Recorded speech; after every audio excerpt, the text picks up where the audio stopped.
Erim va o'g'limni majburlab olib keldim. Natijasini esa oxirida ko'rasiz. Ovqatlari bomba, mazasiga gap yo'q.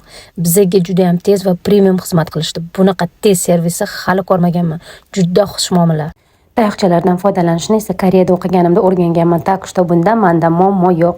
Qozonni tepasida turib ovqat yeb ko'rganlar buni mazasini aniq bilishadi. Sho'rva turlari, ularning achchiqlik darajasi hammasi siz istagandek kam, norma yoki o'ta achchiq bo'lishi mumkin. Menyuga kelsak, tanlov juda ham ko'p. Taomlarning turidan boshim aylanadi.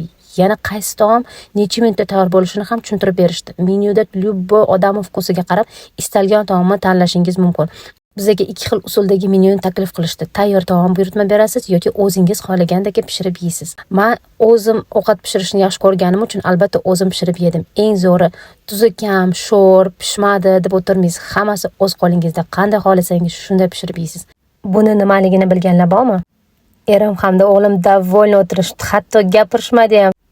Joy esa bu alohida tema, har bitta burchak alohida dizayn va o'zgacha did bilan jihozlangan atmosfera super. Shinam va o'ta hamyonbop. Bunaqa sho'rvalarni va ajoyib taomlarni faqatgina Dungankada yeyishingiz mumkin.